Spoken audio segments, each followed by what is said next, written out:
So if you are new to insurance or you've never worked in the industry before, you might have some preconceived notions that just simply aren't true. In the past, I'm in the future. You mad, they don't salute you. I need a bag. Thank you so much for clicking on this video. If you're new here, my name is Keila Trishan and I make videos on lifestyle, insurance, and mental health. I also do vlogs, day in the life in the insurance industry, day in the life with a toddler, all kinds of things. So if that's something that interests you, go on ahead and click that subscribe button below. Be sure to turn on your notifications so you don't miss anything from me. And if you're returning, thank you so much for coming back and thank you for your support. Okay, so today I wanted to kind of do a little bit of a different type of video and just talk about some of the myths about the insurance industry. Before I worked in insurance, there were a lot of things that I heard and that I expected when I started to work in the industry that just simply aren't true. So this video is good for new adjusters that have been working in the industry that possibly agree, and honestly just people that have worked with insurance companies as a customer, consumer, whatever. So if this is something that interests you and if you're curious, go on ahead and stay tuned. Okay, so the first myth that I wanted to discuss is the fact that people feel like the insurance company is going to lowball you when you present a claim. I think that comes from just like historical practices with insurance companies and them either not paying claims or, just giving like a small amount just to get you out of here. Now, we do have what's called the Department of Insurance. So any claim that is presented, the insurance company is held to a standard. They have to adhere by the policy. And if they do deny something, then they have to provide documentation. They have to do a full investigation and show that they've done a full investigation to deny a claim. I did a video right before this about claims investigation. So if you were interested in that, I'll link it somewhere here so you can check that out if you are an adjuster. But with that being said, it does not do the insurance company any justice to lowball you. They have to do a proper investigation and show that they're paying you exactly what's needed to bring your property back to what it was pre-loss. So they're supposed to indemnify you, and I'll put that definition here somewhere, but indemnify just simply means bringing you back whole, bringing you back to what you were prior to the loss. The idea is to not overpay you, but also not underpay you. So I see this a lot when people want something replaced that could be repaired. If the item can be repaired, the insurance company is going to pay to repair it. If you would like to replace it, that's completely up to you, but the insurance company isn't responsible for that because their job is to make you whole. So a lot of times, people have an idea of what they want to happen when they have a claim, and I completely understand from a consumer standpoint, but from the insurance standpoint, it's basically they're going to find the cheapest way to bring you back whole pre-loss. So they're not going to overpay, but they're also not going to underpay. So if you ever feel like there is an issue with your settlement, if you have a claim, it really is just a conversation with your adjuster so they can explain to you what's covered in your policy. And you can always ask for a copy of your policy to just kind of review these sections and just what your insurance company is responsible for. So just to kind of close that out, your insurance company is not trying to lowball you. They do want to pay the lowest amount it would cost to get you back whole, but it's really not about the dollar amount. It's more about what makes more sense and what makes most business sense. So there are some cases where the insurance company, depending on the policy or depending on the situation, they might end up paying a little bit more if it makes business sense. So then they can bring you back whole and prevent future issues. So you're not being lowballed. It's just business decisions, doing things the way it makes sense to bring you back whole. Okay, so the second myth that I want to discuss is the fact that sometimes people think that if they hire an attorney or a public adjuster, they'll get a higher settlement. And this is kind of twofold. So the first thing I want to say is sometimes people will use that as a threat to an adjuster. And what I can say for myself, I can't speak for everybody else, for myself, that doesn't scare me. The reason why it doesn't scare me is because I know that I am adhering to your policy. I do a lot of work on my claims. I review the policy back and forth. And if I have questions, I speak to managers, I speak to trainers. I also will speak to claims examiners just to make sure that my thought process is correct based on the policy. So if you're not happy with the decision that's being made, and the decision, remember, is based on what is afforded by the policy. Just because you're not happy with it doesn't mean that that changes the coverage decision. So what I always tell people is you're more than welcome to get a public adjuster. You're more than welcome to get an attorney if that makes you feel comfortable. Have them send me a letter of representation and I'll speak with them moving forward. A lot of times what people don't realize is that even if that public adjuster or attorney is able to get them more money, a lot of times they're going to end up paying for that on the back end because you have to pay the public adjuster or attorney a percentage. So the only time that I really recommend, and let me just say this, we as adjusters are not supposed to recommend yes or no if somebody asks, if they should get litigation. We don't recommend it. We just tell them you do whatever works for you. But just kind of off the record, for me, the only time I see it might make sense to get a public adjuster or a lawyer is if you genuinely feel like you're not being heard by your insurance company, or you feel like you're being treated unfairly. If you've actually read the policy and there's something that you don't agree with that you feel like your insurance company is not investigating, that's the only time where it might make sense for you. But understand that you're paying a percentage of your settlement to this company or person. So it doesn't necessarily mean that you're we're going to pay you more because you went and got a public adjuster or a lawyer. They might be able to get you a higher dollar amount if something was missed, but you're going to have to pay for that. So it's one of those things where you have to make the best decision for you. But for me personally, when someone threatens me with, bringing in a public adjuster or an attorney, it doesn't scare me because I know I've done everything that I can. And I also know that once you get that person involved, I'm no longer speaking with you. I'm speaking with that attorney or public adjuster. So then I'm going to explain to them the exact same thing I explained to you, but now you're paying a fee. So it all kind of depends on the situation. It depends on the policy, but don't think that just because you got this company involved, it's going to inflate your estimate or you're going to get what you're asking for. If what you're asking for is not a part of your policy, you're still not going to get it. You're just going to have them explain it to you, but they're going to charge you a fee for that. So I hope that makes sense. Okay, so the next myth that I want to talk about is especially annoying for me. I'm just going to keep it all the way 100, but it's when people think that their adjuster or the insurance company is ignoring them. Now, let me just preface and say this. I know, because I've been on that other end, that there are some situations where the adjuster is just simply not getting back to you. The previous company I worked for, that was like an issue. So in those situations, I completely understand the customer being upset. What I'm talking about specifically is when I've told you from the get-go that this is what I do during the day, these are my hours. Even if you call me in the morning, if I'm busy, I'm not going to be able to get back to you right away. So at least give me through the end of the business day to return your call. And I also give you options. If it's an emergency, if it's something that needs to be addressed right away, I give you other ways to contact me or even contact somebody else within the company. Talking about those people. So a lot of times, for some reason, people think that when we get a claim, they're the only person that we're working on or that we just have unlimited time. And that's not the case. A lot of times we could be working on, and I've told you guys this before in other videos, I could be working on anywhere from 10 claims, as maybe a newer employee, to sometimes upwards of 100 claims. So that's 100 different people that I'm having to call back, follow up on, do this, do that, and it could be a lot. But one thing I will say is that for most adjusters, especially in today's day and age, because customer service is a big thing, it's a requirement that we call people back before the end of the business day. Or within a few hours, depending on whatever the company's metrics are. We also have email, and then in some cases, there's text message. So I let people know if I'm at an inspection, I'm not going to answer your call. Because just like I gave you my undivided attention while I was there, I got to give this person my undivided attention while I'm at their home. And so I may be able to call you back while I'm on the road, or if I'm out all day, I'm not able to call you back until later on today. I've had situations where people will literally call me back to back to back to back to back while I am on a call. And that is the most annoying thing ever.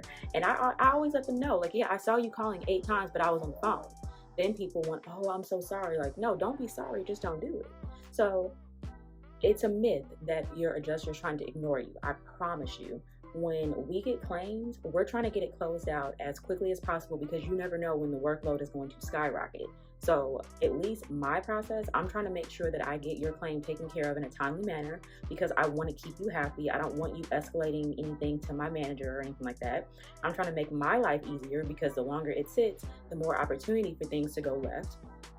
And then, I'm just trying to clear it off my desk. And also, we're trying to get you taken care of. So I always tell people, if it is an emergency, these are the, the things that you can do. But most things aren't like a life or death emergency. If you just have a question, a lot of times those things can be answered by reading the correspondence that I've already sent you, or you could just simply just wait.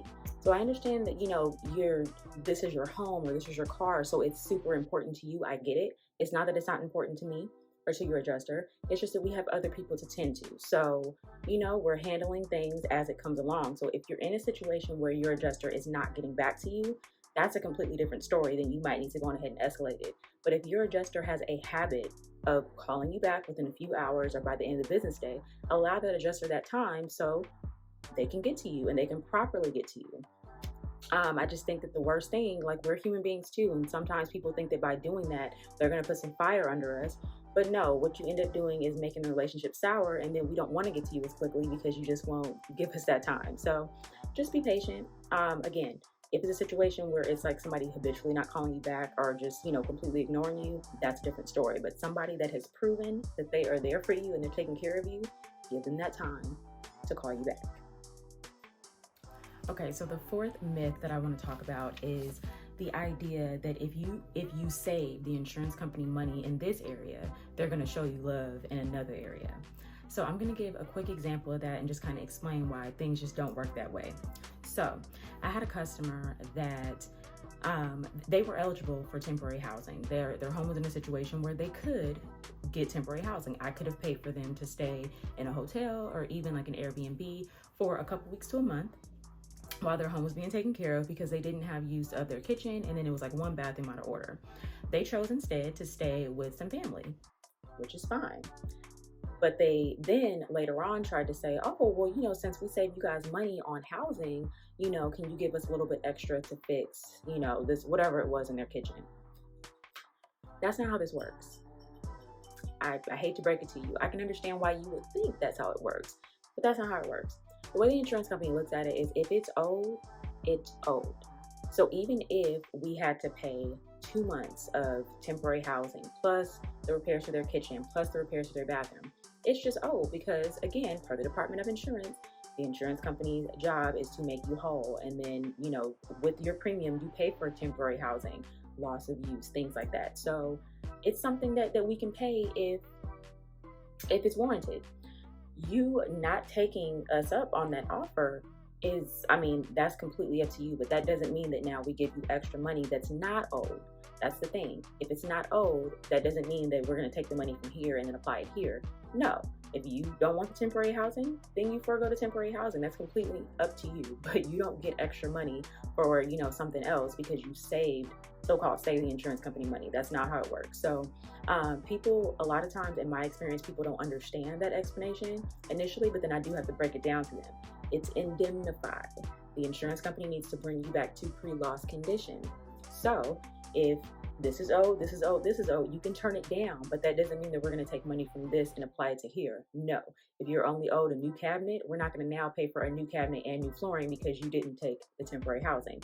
No, you still just get a new cabinet, but you forewent the temporary housing. So I hope that explanation and example made sense, but you don't get to take money from here and then apply it here. That's not how it works. You're still only owed what you're owed for your claim.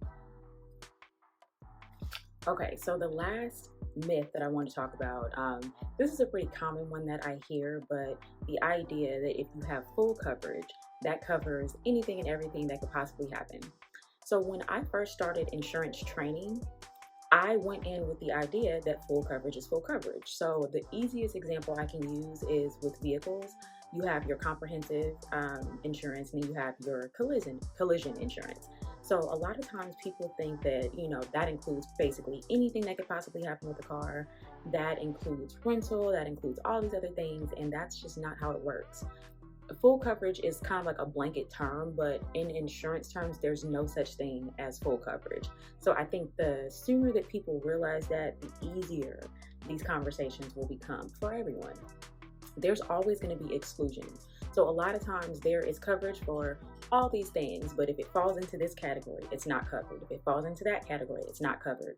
And that's why it's very important. I know that reading your policy is not a thing that people do, and I'm not even saying to read it from end to end, but I do think that you should be familiar with what's covered and kind of have an idea about what's not covered. Like, I recommend, no matter what type of insurance you have, look at the exclusions. That's the one thing that you want to take a look at. A lot of things are covered, but there are a few things, depending on the type of policy, there might be a lot of things, especially if you have limited coverage, there might be a lot of things that aren't covered. Like one policy might cover this, but if you have this, it's not covered, you know? So you really need to know what you're signing and what you have. So I do recommend that whenever you, I should say before you sign the policy, you should ask for a copy of that information so you can take a look at it, go through the exclusions, and if you have any questions, speak to your agent. Explain to him your situation. If you have a situation that's out of the ordinary, you may have to pay extra premium for certain things that you want coverage on. But just in my experience and just kind of seeing what I see on a day-to-day, it's better to be overinsured than underinsured, because you don't realize that you're underinsured until it's time to pay for that, you know? So you just want to be protected and you want to just kind of make an informed decision.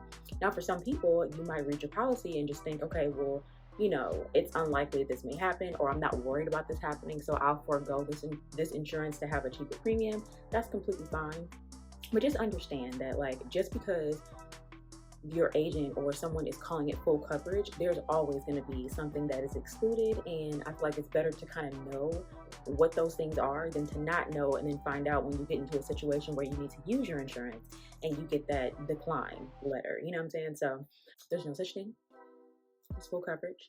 There's always going to be exclusions. I do want to say before I end this portion that I talked about this before, but a big thing that I see, like especially in auto, is rental. People assume that because they have comprehensive and collision, that automatically means that they're going to get rental for a certain amount of days while their car is in the shop.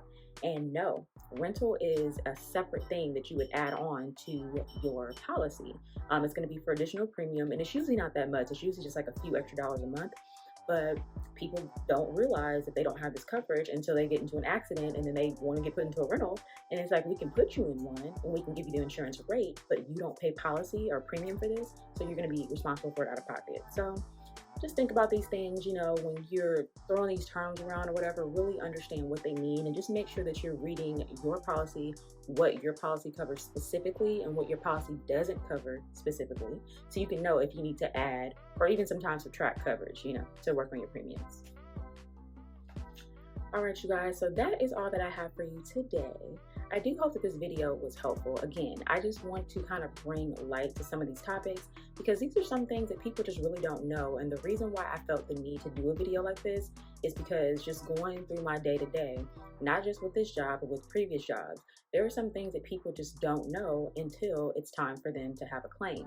You know, certain things that, again, people come in with preconceived notions, or people have ideas of how things should work that just aren't accurate. And I just want to just let you know, from like somebody on the inside, some of those things I can understand why you feel the way you do, but just working for insurance for all these years, like, I just felt obligated to let you know that, you know, some of those things aren't accurate, and I want you to go in making the most informed decisions and just, you know, not looking crazy. Understand what your adjuster's there for, understand what your insurance is there for, and understand what you're signing before you get into a situation where you do have a claim. All right. If you enjoyed this video and, you know, if you found it helpful, definitely go ahead and give me a thumbs up. It really helps with the YouTube algorithm. If you have not subscribed and you made it all the way here, if you would do me a favor and please click that subscribe button below. Be sure to turn on your notifications so you don't miss anything from me. And with that being said, you guys have an amazing day, and I'll see you next time. You mad that they don't salute you. I need a bag, size is super. They turned your bag, it's like I never knew you. Leave that